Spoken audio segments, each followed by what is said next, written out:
Dear students, a very good morning to you. How are you? I hope you all okay and doing your work properly. Dear students, today we will complete the chapter 19, that is excretion in human beings, and the last topic which we will going to discuss, that is disorders of excretory system. Disorder means हमारी एक्सक्रीटोरी system मतलब kidney से related कौन कौन सी बीमारी से हम affect हो सकते हैं, इसको डिजॉर्डर्स बोला जाता है, मतलब जो प्रॉपरली काम नहीं करता है। तो एक्सक्रीशन सिस्टम और एक्सक्रीटोरी सिस्टम अगर सही से काम नहीं करेगा तो कौन कौन सी डिजीज से हम अफेक्टेड होते हैं। So let's discuss about the topic, that is disorders of the एक्सक्रीटोरी system. Malfunctioning of kidneys can lead to accumulation of urea in blood, a condition called uremia, which is highly harmful and may lead to kidney failure. इसका मतलब क्या होता है? Malfunctioning of kidney, इसका मतलब है kidney अगर सही से काम ना करे, प्रॉपरली वर्क ना करे, malfunctioning मतलब प्रॉपरली वर्क नहीं करना, तो ब्लड में जो यूरिया है उसका डिपोजिशन होगा. क्यों? क्योंकि किडनी का काम है यूरिया को फिल्टर करना और यूरिन के थ्रू रिलीज करना. अगर किडनी सही से काम नहीं करेगा तो किडनी का फिल्ट्रेशन नहीं हो पाएगा और किडनी में यूरिया का फिल्ट्रेशन नहीं हो पाएगा और ये जो यूरिया है ब्लड में इकट्ठा होने लगेगा, एक्यूमुलेट, डिपॉजिट होने लगेगा, इकट्ठा होने लगेगा और इस कंडीशन को बोला जाता है यूरेमिया. तो क्वेश्चन आपको पूछ सकता है कि यूरेमिया क्या है, तो आप क्या लिखोगे? accumulation of urea in blood leads a condition called uremia. Clear है? तो यूरेमिया क्या है? जब ब्लड में यूरिया का डिपोजिशन होने लगता है, एक्यूमुलेट होने लगता है, उसको बोलते हैं यूरेमिया. और यूरेमिया की वजह से किडनी फेलियर भी हो सकता है. अगर ये यूरिया रिमूव नहीं किया गया किसी भी तरीके से तो ये किडनी फेल्यूर करा सकता है, मतलब किडनी कम्प्लीटली काम करना बंद कर देता है. क्लियर है? So in such patients urea can be removed by process called haemodialysis. ये भी आपको पता है 10th क्लास में. हीमोडायलिसिस में क्या होता है? जो ब्लड है, आर्टेरीज से ब्लड को एक डायलाइजिंग सोल्यूशन के अंदर डाला जाता है, फिर उसमें से ब्लड से जो ग्लूकोज और यूरिया वगैरह है उसको अलग कर दिया जाता है. ब्लड का फिल्ट्रेशन होने के बाद दोबारा से वेन के थ्रू बॉडी के पास भेजा जाता है. तो वेन के थ्रू क्यों भेजा जाता है?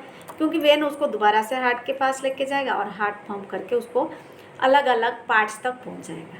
क्लियर है? So haemodialysis is the process of filtration of urea from blood and this is done artificially किया जाता है डायलाइजिंग सोल्यूशन में डाल के.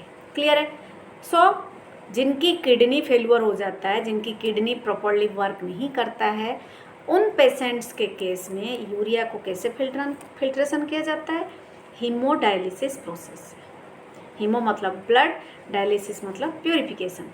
Blood drain from A convenient artery formed into dialysing unit after adding N anticoagulant like heparin. Heparin आपको पता है, heparin का काम होता है कोआगुलेशन को होने नहीं देता है. That's why this is called as anticoagulant which do not leads to coagulate the blood. That is called as anticoagulant. Clear?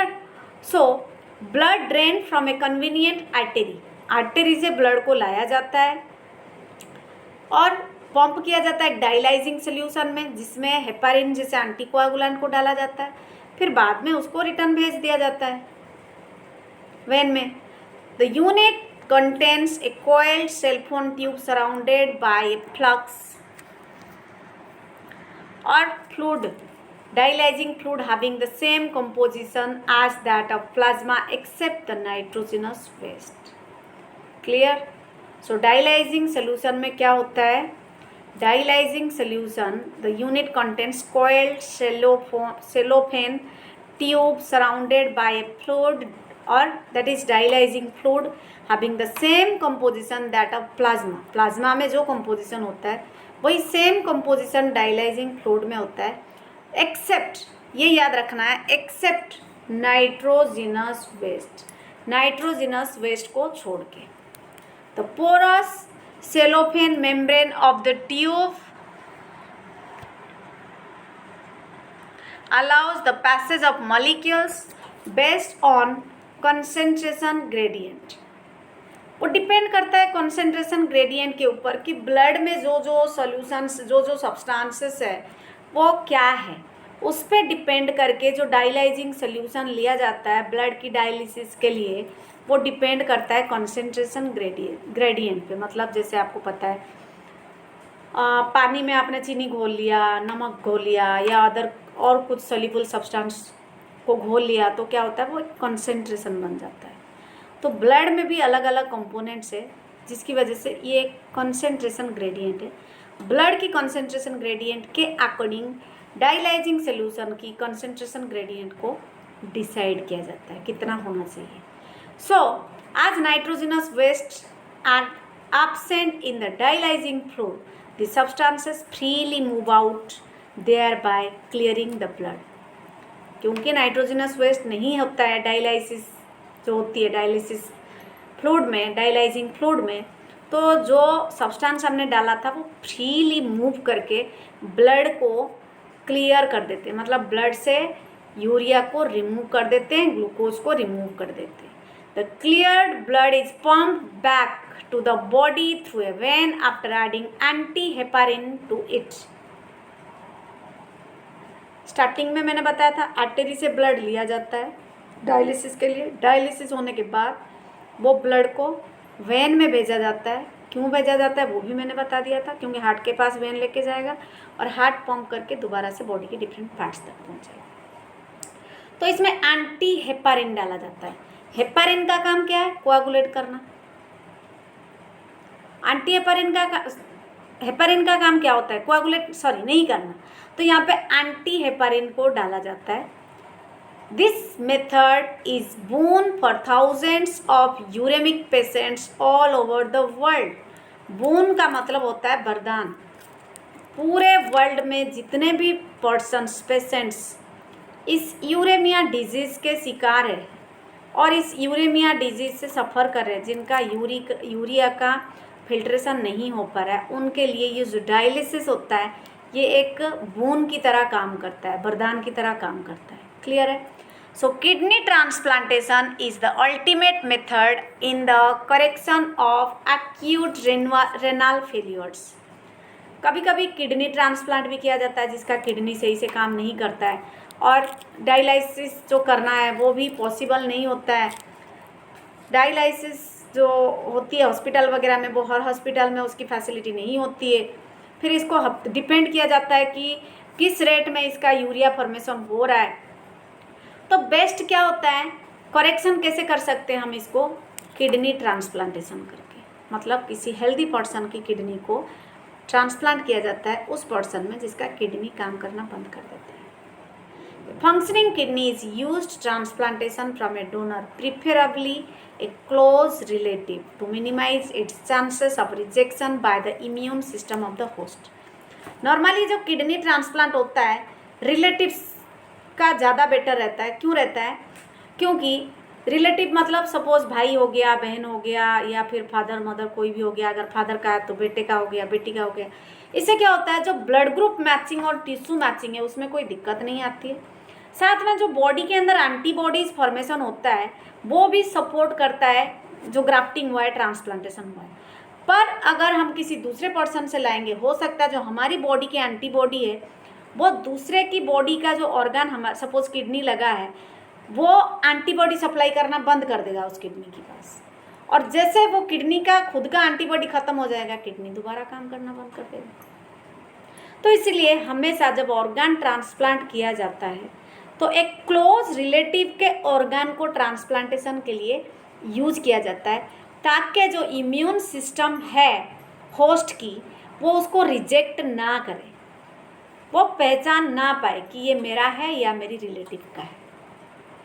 +2 class में जब जाओगे आप इम्यून सिस्टम पढ़ोगे तो उसमें पढ़ोगे, 9th में भी आपने ऑलरेडी पढ़ा हुआ है ग्राफ्ट रिजेक्शन क्या है। तो यहाँ पे भी मैंने बता दिया कि किसी और की किडनी अगर ट्रांसप्लांट करेंगे तो हो सकता है कि वो जो हमारी एंटीबॉडी है वो उसके पास एंटीबॉडी सप्लाई करना बंद कर दे और किडनी ग्रेजुअली वर्क करना बंद कर दे। आपने बहुत केसेस ऐसे सुने होंगे जिसमें जो किडनी जिसका ट्रांसप्लांटेशन होता है वो क्या करते हैं, कुछ दिन के बाद उनका डेथ हो जाता है। इसका मतलब जो एंटीबॉडी है उस किडनी में, जिसके किडनी को हमने ट्रांसप्लांट किया है, वो उसके पास जितना था उसको यूज़ करके चला, जैसे ही ख़त्म हो गया वो ख़त्म हो गया। क्यों?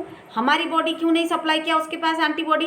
क्योंकि हमारी अंदर जो एंटीबॉडी है वो भी पहचान जाते हैं कि ये मेरा ऑर्गन है या किसी और का है। तो रिलेटिव से ऑर्गन लेने का मतलब ये है कि एंटीबॉडी के साथ, हमारा एंटीबॉडी के साथ हमारा रिलेटिव का एंटीबॉडी मैच हो जाता है तो वो आइडेंटिफाई नहीं कर पाता है और अपना एंटीबॉडी सप्लाई करने लगता है, तो ऑर्गन प्रॉपरली वर्क करने लगता है। ठीक है। सो किडनी ट्रांसप्लांटेशन के बारे में आपने अभी जाना। अब देखते हैं मॉडर्न क्लिनिकल प्रोसीजर्स जो है have increase the success rate of such A complicated technique. आजकल आपको पता है जो हमारी मेडिकल साइंस है बहुत ज़्यादा डेवलप हो गया है। कोई भी ऐसा बीमारी नहीं है जिसका रेमेडी नहीं है या फिर उसको क्योर नहीं किया जा सकता। तो ये एक मोस्ट डेडली रीज़न है किडनी फेलियर का, जैसे कि यूरिया का डिपॉजिट होना या फिर किडनी का माल फंक्शनिंग होना। अभी हम देखेंगे अदर डिजीज़ क्या है जो एक्सक्रीटोरी सिस्टम से रिलेटेड है। अदर डिजीज़ के अंदर अभी हम देखेंगे एक है रेनाल कैल्क्यूली, दूसरा है ग्लोमेरुलोनेफ्रिटिस। रेनाल कैल्क्यूली क्या होता है? ये स्टोन हो जाता है, आपने सुना होगा किडनी स्टोन के बारे में। स्टोन और insoluble mass of crystallized salts and that salt contains oxalates etc. formed within the kidney। सुना होगा नियर बाय आपके घर के आसपास या रिलेटिव्स में सुना होगा कि किडनी से इतना बड़ा 1 किलो का पत्थर निकला। तो वो पत्थर क्या हम पत्थर खा रहे हैं? नहीं खा रहे। अगर हम नहीं खा रहे हैं तो पत्थर कहाँ से आया? हम जो फूड ले रहे हैं उसमें जो टॉक्सिक्स यूज़ होते हैं, पेस्टिसाइड्स, इंसेक्टिसाइड्स वगैरह यूज़ होते हैं, या फिर जो भी क्रॉप्स वेजिटेबल्स हम खा रहे हैं उसको अगर हम प्रॉपरली वॉश करके नहीं खाएंगे तो उसमें जो केमिकल्स लगे होते हैं वो हमारी बॉडी के अंदर जाते हैं। और आपको पता है किडनी ही फिल्टर करता है, तो ये फिल्टर नहीं हो पाता है, किडनी में ग्रेजुअली डिपॉजिट होने लगता है और ये इनसॉल्युबल होता है, ये सॉल्युबल नहीं होता है, क्रिस्टलाइज सॉल्ट के फॉर्म में प्रेजेंट रहता है। तो ये जो कंडीशन होता है kidney stone, simply renal calculi, medical term हो गया रेनाल कैल्क्यूली। सिंपल लैंग्वेज में अगर हम बोलेंगे तो जो किडनी में स्टोन होता है वो क्यों होता है? वो टॉक्सिक केमिकल्स, पेस्टिसाइड्स की वजह से होता है। तो याद रखना, एक एक्सक्रीटोरी डिजॉर्डर का एग्जाम्पल है रेनाल कैल्क्यूली और किडनी स्टोन। नेक्स्ट जो है आपका किडनी डिजॉर्डर के अंदर दैट इज ग्लोमेरुलोनेफ्रिटिस। ग्लोमेरुलोनेफ्रिटिस का मतलब क्या होता है? Inflammation of glomeruli of kidney. जो ग्लोमेरुलस है जिसमें ब्लड का फिल्ट्रेशन होता है वो इन्फ्लेमेशन हो जाता है, स्वेलिंग हो जाता है, जिसकी वजह से ब्लड का फिल्ट्रेशन अफेक्ट होता है। आपको पता है ग्लोमेरुलर फिल्ट्रेशन, एक्चुअल फिल्ट्रेशन जो होता है वो ग्लोमेरुलस में भी ग्लोमेरुलस में ही होता है। तो अगर ग्लोमेरुलस प्रॉपरली काम नहीं करे या फिर इसमें इन्फ्लेमेशन शो हो तो क्या होगा? तो वो फिल्ट्रेशन इनहिबिट होगा। एज ए रिजल्ट किडनी को अफेक्ट करेगा। किडनी अगर अफेक्ट होता है तो और वाइटल ऑर्गन्स जो हमारी बॉडी के अंदर है, जैसे कि हार्ट हो गया, लिवर हो गया, ये सब भी अफेक्टेड हो जाते हैं। तो इसीलिए बॉडी का कोई भी इंटरनल ऑर्गन हो, ये सारे आपस में इंटर रिलेटेड है। तो एज ए सिंसियर स्टूडेंट, पढ़े लिखे स्टूडेंट होने की वजह से आप लोगों को आपकी बॉडी की इंटरनल ऑर्गन्स की भी ख्याल रखनी है। कैसे आप ख्याल रखोगे? बाहर से तो आप अपने आप को क्लीन कर देते हो, पर इंटरनल ऑर्गन की क्लीन के लिए क्या चाहिए? जैसे कि सफिशिएंट प्योर वाटर लेना चाहिए। Water is the best medium to remove और to help in preventing different type of disease that caused inside our body. ठीक है, चाहे वो किडनी हो, हार्ट हो, लीवर हो, whatever the organ is, we should take care of our internal organs by taking hygienic nutritious food and pure water, drinking sufficient pure water, which will help us to prevent from causing many internal diseases in our body. So dear students, आपकी ये जो chapter है, chapter 19, ये ख़त्म हो गया, एक्सक्रीटोरी products and there elimination.